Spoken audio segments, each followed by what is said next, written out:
What's going on, Skid? Check out my new hard start. Picked it up at Johnstone last week. Sends 1.21 gigawatts right through the capacitor. You just touch the top of the condensing unit with it and it fires it right up. Super sweet. So in this vlog today, I'm going to talk about some dirty maintenance tales, things I've been through, things I've seen, and screwing up repairs, screwing up the work order. I'm sure we all have those stories. And I'd like to hear yours, so share yours in the comments section if you'd like. So I'll start big. I found 2 dead bodies in 1 week. Not 2 bodies in the same apartment, 2 different bodies in 2 different apartments on 2 different days in the same week. It was a Tuesday and we were working. It was a normal day and someone came over the radio and said, can you run by apartment? I don't remember which apartment it was, but can you run by there? This guy's work had been calling and he hasn't been answering and he didn't show up. So we said, sure, we'll go by there and see if he's home. We knocked on the door, no answer. So we tried the handle and it was open, which was pretty much a red flag. And we walked through the apartment and there he was, laying in the bed, dead. Half his body, his right side of his body was purple and the other side was kind of a grayish color, where the blood had settled on one side. He had papers all around the bed like he'd been working. His TV was on. It was just really creepy. His name was William Raymond. I'll never forget the guy's name. Because, we know these people. We spend a lot of time, we work in these people's homes. And I was freaked out, I was shaking. I'd never seen death that up close and personal like that. It was like, oh my gosh, it was freaky. Called the paramedics. They came and got him, and we heard he died of a heart attack. So Wednesday goes by, normal day. Thursday comes. Somebody comes over the radio. Hey guys, this guy's not picking up the phone. Can you run by there and see if he's okay? So we do it again. We go in, and there he is, sitting straight up on the couch. His eyes open, dead. He was one of our special residents, and we'd heard that he died of a heat stroke. He had someone that took care of him, and he got paid every month, disability or something, and he didn't want his caregiver to get his money that month. So he walked, in the middle of July, so he walked up to the bank to get his money, and secretly get his money so his caregiver wouldn't know that he got it. And I guess it was so hot, he came home and sat down on the couch and died of a heat stroke. And I couldn't believe it. I was freaked out by that one too. I could not believe it was 2 dead bodies in one day. And his name was William Goodgame. It was not a good week for Williams that week. William Raymond was the first guy, and William Goodgame was the name of the second guy. Died of a heat stroke. His AC was working, so all my HVAC buddies out there, his AC was working. We went in and it was cool. It wasn't hot in his apartment. He walked up to the bank, middle of July, and walked back and died. And then me and Bill, my coworker at the time, went to lunch that Friday the next day, and we found a woman slumped over in the parking lot, laying on her horn, slumped over, passed out. We thought she was dead, and the police are already looking at us like, guys, what's going on, But she turned out to be okay. Medication. She whipped into the mall parking lot and passed out before she passed out behind the wheel of driving. That's what happened there. So yeah, that's my first big one. I figured I'd come out swinging, come out big. What's another one I did? A dryer fire. I caught a dryer on fire in the apartment. I don't remember what I was doing. I stopped respecting electricity. How you get complacent. All these things happened in my rookie years, between the first and the third year when I was a rookie. So yeah, I'm working in this dryer. I'm standing in it. I remember I'm standing in the dryer. I had the drum out and I'm standing on the pulley wheel to get the motor going, and I was trying to see what was going on. And I turned to look at something, and my keys hit the top of the dryer element. It's live, you know. And all I remember is big blue flash. My keys sparked on one of the relays on top of the dryer element or something. Sparks went down into the dryers full of lint. This thing was like a blanket of lint. Woof! Freaking, the whole thing's on fire. I hop out of the dryer. I'm panicking. I don't know what to do. The resident's home, mind you. You know, he's like, you know, he's freaking out. Smoke is billowing out of this thing like a doggone chimney. So I grabbed it, and I remember pulling it out of the apartment, you know, like telling the resident, get out of my way. I'm pulling this dryer through the apartment, and the sun gun thing is plugged in. I'm like, why ain't it coming? It's plugged in. I yank the plug out, and I'm just dragging it through this poor guy's apartment. Smoke is just filling up this guy's apartment. Smoke detectors are going off. You know, I finally get it out. I drag it down, you know, down the breezeway out into the parking lot. Made a huge scene. You know, I was so embarrassed. Had to go down to the office, tell the property manager what happened, and you know, I'm just like, just go ahead and fire me. You know, I messed up, fire me, but she didn't. You know, which is, I'm thankful I worked for companies that would let you make mistakes. Although that was a big mistake, you know. And once you stop respecting electricity, like I was, you know, you get a couple of repairs on your belt, and all of a sudden you're super tech. You know, I don't need to cut the breaker off. I'll fix this. But hey, I learned a lesson right there. I always cut the breaker off now. That was quite an experience. And let's see what else happened. I flooded 2 apartments. That was a good one. The upstairs, I was working on a water heater upstairs. You know, there's an apartment below, and I was working on a water heater. They said the element was out. Well, I discovered the element was out. They had no hot water. And I've done this a bunch of times. You know, you don't drain the water heater. You just cut the valve off, pull the element out real quick, and then put the new one in. You get very little water on the floor by doing that. So that's what I've done a bunch of times. Well, on this water heater, somebody installed it with the valve on the hot water side, feeding the apartment. And I went on that son of a gun, and I hit that element with the breaker bar, you know, with the socket on it. Water's just gushing out. Oh my gosh, you know. So I'm thinking there's pressure on it. Oh, I just need to open it up a little more, relieve some pressure. Thing just shoots out like a bullet. Water is just pouring out. And this place was built in 1972. So there were no shutoffs that worked.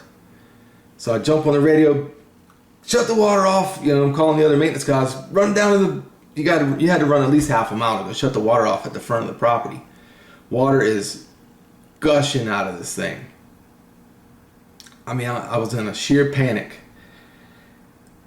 It was getting everywhere, and there was this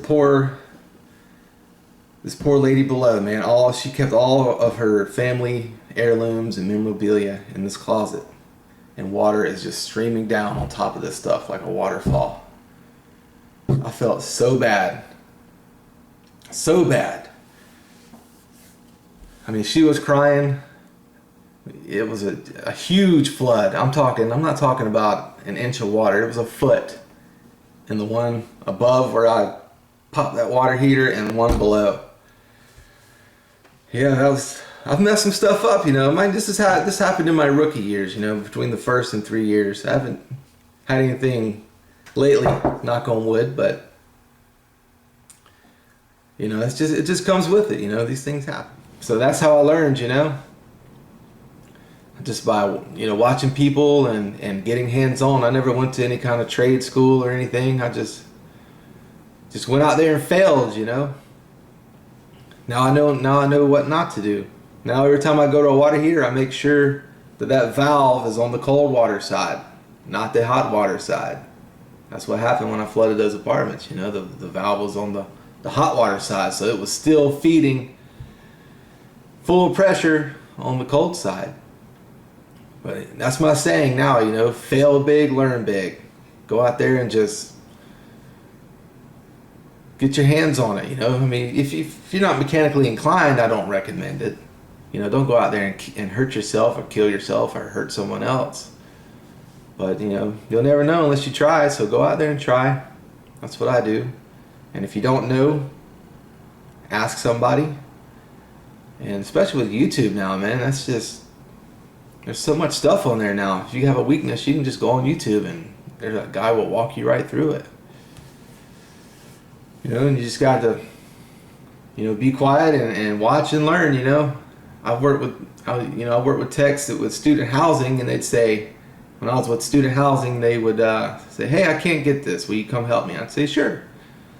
So I'd go help them out, and I'd get down there and start to fix it and look over at them, and they're scrolling through their phone and yapping, you know. I think Larry King said it best. Larry King, the old CNN guy, he said, I never learned anything while talking. I like that saying. I never learned anything while talking. So yeah, if you don't know something, just go with someone who does and be quiet, watch, and ask questions, and you'll get there. But yeah, you know, I've made a lot of stuff, made a lot of mistakes, made a lot of stuff go wrong, and that's how I learned. And I still make mistakes today. They're not quite as severe or that big, but I still make mistakes every week, every day, minor mistakes. But you know, I look at a mistake as a learning process. You know, I look at a problem as an opportunity to grow. You know, all the time I'm rolling up on stuff like, oh my God, I have no idea what to do. I don't know how to fix this.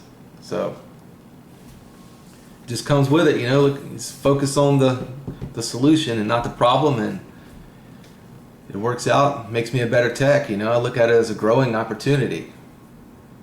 And if I don't know anyone, or if I can't fix it, I know someone who does. You know, I'm part of a HVAC community that's worldwide. You know, I don't know if you've ever read the book Think and Grow Rich by Napoleon Hill, but he has a whole chapter on being part of a mastermind group. It's just this group of people that you can come to, and we share ideas and we bounce ideas off each other. And we have these there's actually little secret rooms, you know, where we can talk and have meetings and all that. So, I mean, that really helps. Really helps out with everything, being a part of the mastermind group, as Napoleon Hill called it. And you know, after I made those huge mistakes, it was tough after that to jump back in there. I was a little gun shy for a while. Just really, you know, that work order, I'd see that water heater work order, and like, you know, I'd set it to the side. I'm not going to do that, you know, but it always seemed to fall back on me, and I had to go do it. It's like the universe saying, no, you're going to go do that. You're going to jump back on it, because I wanted to crawl back into my porter job, you know, where you don't really have a lot of responsibilities, and, you know, you can't, I mean, how are you going to make a mistake picking up garbage, you know? So I had to move forward from that, you know, being scared and being gun shy. But I just jumped back in there, started grabbing water heaters again, and just making sure where that shutoff valve was. And once I got fixed a few right after that, I just continued on, and I wasn't scared anymore. That was a tough time though, when I was gun shy after flooding those apartments and stuff. I didn't like my job after that. I wanted to do something else, but I got over it, plowed through, and then, you know, I finally got the attitude, like, so what if I make a mistake? So what if you make a mistake? You know, at least you're in there doing something. You know, I'd rather be in the ring getting kicked around by the bull than sitting in the stands, you know, on the sidelines, being a gossipy, judgmental, you know, butt. You know, so what if you make a mistake? You know, fail big, learn big. Look, you know, see it as an opportunity to grow. I mean, that's the only way to grow, in my opinion. I'd rather be in the ring, you know, getting kicked around than being a gossipy butt. You know, some of these butts come across on my YouTube videos, you know. And you go to their channel, they don't have any videos. They don't have, all they have is digital courage, I guess. Anonymous digital courage. If you want to come trash my ways of working, post your stuff. Post some of your videos, Skid. At least I'm out there, trying to help. I'm in the ring. I'm not on the sidelines playing it safe, gossiping, talking smack. So yeah, just get out there and fail, man. You'll be all right. So yeah, if you made some mistakes, just try to get over it as best you can, and keep a good attitude. Come in with a good attitude. There's nothing more contagious than a bad attitude. I worked with a guy that said that. I like that saying. Nothing more contagious than a bad attitude. If you come in with a bad attitude and you don't like your job, everyone around you knows it. All the gossiping and stuff. I worked for a property manager one time that would fire you for gossiping. She had a no gossiping clause. And your one warning was at your job interview. That was it. And, it's like, oh, is that legal? Yeah, gossips are not a protected people group. She would fire you for gossiping. And people loved it because it policed itself. And, in the apartment industry and stuff, you have to be a unified team. And she found the enemy of unity. And it was gossiping. And, it was like a revolving door, it was like, he was kind of good. And she said, I don't care. He was a gossiper. And she would, like that. It was amazing. But people loved it, We all loved it. It was like, this is a place that's fun. And we're all wired up and fired up. And we all got along good. I'd never seen it before. It was like, and we'd ask her why. And she goes, gossip is the enemy of unity. And we're just like, wow, that's pretty deep. So yeah, just come in with a good attitude and leave your yank at the house, You'll be all right, Skid. Let's see. I think on the next vlog I'll talk about student housing. I worked in student housing for 8 years. I work at a conventional property now, but I worked at student housing for 8 years. I don't know how. Now that I'm at conventional, I'm like, what was I thinking? 8 years? I've been through 8 turns. For those that don't know what a turn is, that means 100 to 250 apartments become vacant all at the same time, and you have roughly 2.5 weeks to make them all look spick and span new again. And then when it's move-in day, 200 people move in at the same time, and all that hard work you did, the kids and the parents nitpick you to death. Yeah, that's called a turn. So yeah, I'll talk about my student housing days, and I got to supervise 3 turns. And boy, let me tell you, you haven't lived until you've gotten to lead 18-year-old college kids that don't know the difference between a flathead and a Phillips head. That know that they're there temporarily, they don't care, and they're there for their beer money and their pot money. That was fun leading them. And now that I work conventional property, I know why when conventional people would come to student housing, I know why they didn't last, because you have to be cold-blooded to work student housing. Cold-blooded. Because you're being strong-armed every day by kids and these college kids and their parents, Now that I work conventional, where it's, there's warmth and compassion and you care about the people. And, when a conventional property person would come over to student housing, we all had a pool, like how long they would last, and it would never be more than a month. And now I see why, though, there's compassion and stuff in conventional. Student housing, you gotta be a hard ass. Just a prick. And it took me a while when I came over to conventional. It took me a while to shed that, But I did, and I love it, and I'm part of a great team now, a good team. We have a great office staff, and We have a guy that likes to paint. You don't get rid of those guys. He loves to paint. He does a good job at it, and he moves through them like in no one I've ever seen. You know, he's not like that sorry butt tech, you know, that uses painting so he can go catch up on his Z's. You know, if you know, sorry butt tech, you can refer back to my first vlog if you don't know the traits of that. But yeah, this guy loves to paint. And we got another guy that is so happy all the time. I mean, the guy could skip through the gates of hell like, oh, what a wonderful day. So yeah, I'm part of a good team now. I'm thankful for that. I've been through a lot of hard things with student housing. So I think I've earned it. I have earned my position and my awesome team and my awesome property. So yeah.